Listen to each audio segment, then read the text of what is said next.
right on the edge of a 160-foot cliff above the water. And I have an unobstructed view at least 180 degrees from my viewpoint. And all of a sudden I saw this object coming from the northeast. Do you know where Ketron Island is? Yes. Oh, okay. It was coming from Ketron Island along that shore, which belongs to it's Fort Lewis Reservation, you know. Yes. It was way out over there by that shore, and it was coming down the sound at a fast clip. And this was a half-moon object, not a flying saucer type. Yes. But it was half-moon, and it was quite thick in the front part of it, you know. Yes. In other words, it was half-moon, and it just it was going that forward in that direction, and it was just skimming on top of the water, and it dove into the water. Appears we got disconnected. Yeah, I guess we did. I was going through all this program. I'll try to start all over again. It was coming from the Ketron Island area along the far shore, and I could see everything clear beyond Nisqually Flats. You know what that is? Okay. It came along, and it probably was about even with DuPont when it dove into the water. You know where DuPont is? I don't think so. Well, DuPont is right across from where I live. Okay. Okay. And I live on Cove Point, Anderson Island. Right.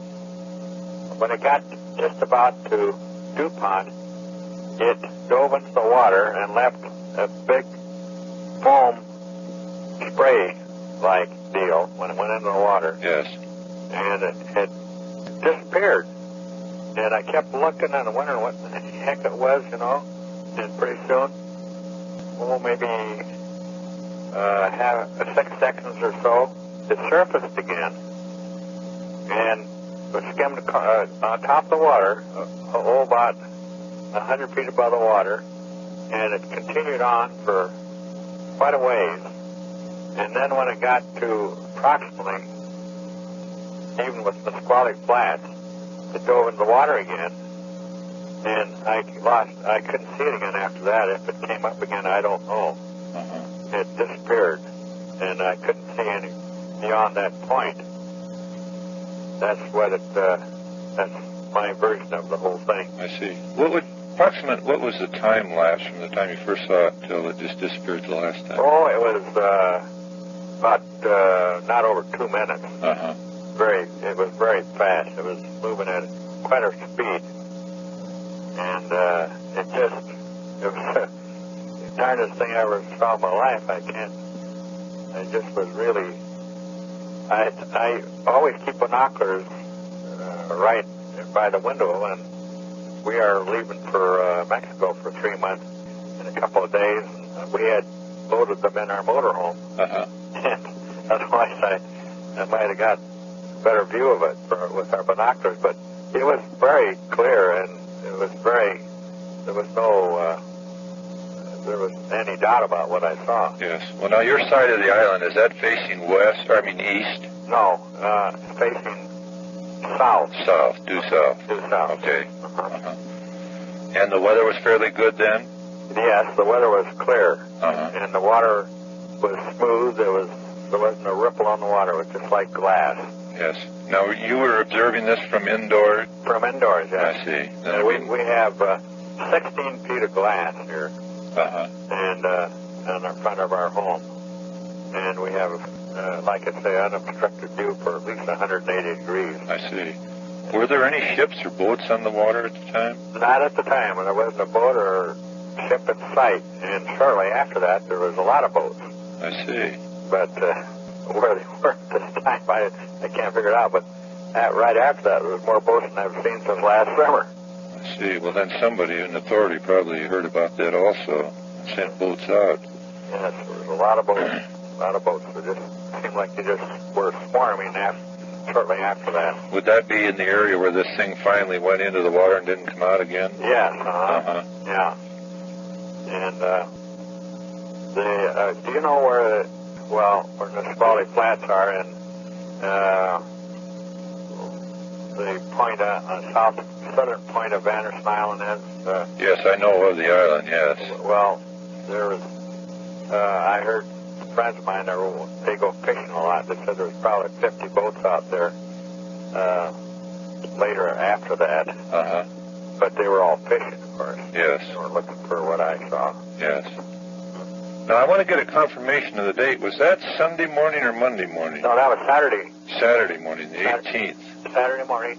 Okay. Yeah, the 18th at 8:30, exactly 8:30 in the morning. My wife wasn't up yet. I hollered at her, but by the time she got there, it was, of course, gone. And, of course, have you heard any discussion among your friends or neighbors about seeing it at all? No, I told I wasn't even going to report it because I figured that people wouldn't believe me anyway. So, but some of our friends said I should report it, and that's how come I reported it. I see. It was really quite exciting, or whatever you want to call it. Yes, I know what you mean. Did you notice any aircraft in the area later? No, we didn't have any aircraft in the area at the time or afterwards at all. No. I'm sure it wasn't an airplane because it was a big object. I'd say it was, maybe the front of it was 75 feet long. In this 2nd 137th Infantry, which is a National Guard unit, we went into Baghdad on November the 5th of 2005, and this event happened, to the best of my memory, on June 16th. And I'm sure if I brought my other guys in here, they're like, no, Sergeant, on May, no, it was July. We don't, it's hard to remember because when you're out there doing 225 combat patrols and you get maybe 3 hours of sleep, you have the chance to lose some memory. And this event, as big as it was, still kind of had to take a back seat to the fact that you had to get these men home in a combat environment with IEDs going off, V-beds, and everything else. I mean, for me, it was a big event. Some of these guys kind of blew it off. But I will tell you this, that 25 American soldiers from the state of Kansas witnessed this event, and I'll go into specifics now. On that night, we left out of Radwanian Palace Complex, is where we were working jointly with, I think at the time, the 10th Special Forces Group, because the 10th and the 5th were flip-flopping every 6 months, and they needed security patrols outside of their base. And that was basically what our mission was. The benefit of it was we got to use and train with all kinds of weapons and had an unlimited supply of ammunition to train with. So we probably had the best training in my entire military career working at that palace complex. So we were really vigilant about taking care of these guys. That night we left out of Red Wanian. We stopped by Camp Slayer. We did a checkpoint check. And we moved down the wire and went around to the outside southern tip of Camp Slayer, out around into a place called Makasib. Now, Makasib was a Sunni village in a predominantly Shiite area, and our patrols were nightly. I mean, we flip-flopped with 3 other platoons, and we were constantly scanning this place. So what I saw didn't make any sense at first. As we're going into Makasib, my gunner, and I'm not going to use any names here because I haven't got the permission to use them, said, Sarge, stop the patrol. Now, I was the 4th vehicle in the line of 5. I rated up to the platoon leader to stop the convoy. We stopped the convoy, and we were all suspecting this was not a V-bed, but an IED. So we all did a perimeter check outside of our windows, and then we dismounted just outside of the line of the vehicles. We didn't go out into the grass so much. We were still on the road. And I'm looking around, we're all looking around, and we're like, what? And my gunner simply said, Sarge, look up. Now, to a rational mind, when I looked up, the thing that came out of my first thought that day was, how did they erect 1,000-foot-tall aluminum poles and put landing lights up there? We did this patrol every day. We never saw construction crews. We never saw anything being brought in, no raw materials. It didn't make no sense. And then it dawned on me I wasn't seeing any stars between these lights. And everybody in that platoon was basically outside the vehicle looking up with shotgun on. What we see out above us, and I'll just give you layman's terms, was a perfectly black, perfectly triangular object with, if you're looking at a arrowhead, as if it was an arrowhead, the trailing point had the lights on it, nothing in the back. Now, in the middle of my stupor, wondering what this thing was, I had the forethought to go grab my night vision goggles and test PBS 7, which were like the top of the line at the time. Put them on and see this thing with night vision. And everything between those lights was solid. It was just a black object. Now, when we've had Italian dining out some things in the past, since we got back, a lot of guys brought some details up that I wasn't aware of. Some guys remembered seeing city lights shining up and reflecting on the bottom of the craft. Some guys remember the lights being a slightly white-orange.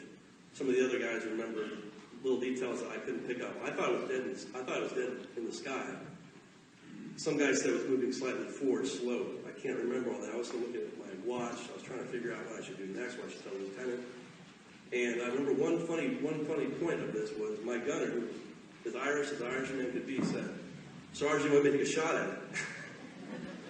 And I remember looking at him like, I said, "Eddie, enough of that." I didn't want it to spread, but I also turned back to him and said, "You think you really want to piss this thing off?" And he's like, good point, Sarge. And I was like, good, okay. So I got with my lieutenant. I said, "Sir, we got a checkpoint SP time we got to meet. Let's leave now, get to the other side of the Cossack and get out to see lights. Get back out by the grove. They have those fruit groves out there." I said, "Let's check back out at our 6 o'clock and see what happens." We did that. We burned our way through Mikasa. We weren't even really looking at anything. We're just trying to get to the other side so we could see this thing. And when we stopped the vehicles and looked back, it was nothing to be found. Nowhere. Now, mind you, the orientation was we were south of Mikasa, and to the north of Mikasa was Baghdad International Airport. So we could still see the lights from the runway and everything else. We would have seen something if it went in that direction. We couldn't find it. Now, I had a young lieutenant with me with no experience. And he'll probably kill me for saying that, but it's true. And he said, "Well, Sergeant, what do you want to do?" Now, at this point, I'd had enough background research in ufology to know that you don't talk about this with a military career. And so I basically told him, I said, "Lieutenant, we got one of two choices. We could say nothing and go get some sleep tonight, or we're going to be up all night and probably the next 2 days doing paperwork and having our brains scanned. We're not going to get out of this in one piece. You're probably going to lose your commission. I'm probably going to keep my stirrups. Do you really want to do that?" And he said, no, I don't. I said, "Let's go get some sleep." We went back to ADOC, which is the battalion version of a company, BDOC. And that's where we turn in our paperwork and our reports. And they said, I didn't know how to play it. I said, "LT, let me do this one." So we walked across the catwalk, we got inside the building, and I knew every face in there. I was like, I just simply asked. I didn't want to say, "Hey, you guys see a UFO tonight?" No, he said, "Hey, anything go down tonight?" And they said, "What?" I'm like, "Nothing, any shots, any events, anything." They said, "No." To me, that was good enough. I just winked at the lieutenant, turned around, and we had a little talk privately together. I said, "Let's get some sleep." We talked to the guys about it, and I pretty much said, "You know what you saw? We can't explain it. You want your buddies laughing about it and making fun of us as tour duty?" No. And to a lot of these guys, it was something special. And a lot of these guys were just like, "It's probably ours, probably the next stealth fighter." Good enough. And on that note, I'll end my story because that's pretty much as far as it goes. Other than to say, when we get together from time to time, we always talk about this incident. Now, I never thought I'd be on a stage somewhere talking about it to the public. I always thought it was supposed to be our dirty little secret. And it took a big weight off my chest talking to it. I'm glad I had this audience to talk about it. And since I have talked about it from yesterday, I've had many people coming up already sharing their stories about the same craft in Kansas, in Wyoming, up in Wisconsin. And I'm just happy that you come forward and tell me this stuff because it verifies to myself. I mean, I have no doubts about what I saw. But it's good to know that I have an audience that isn't out there just having a good laugh about this. This is real stuff. I would not lie to you on this stage. Thank you.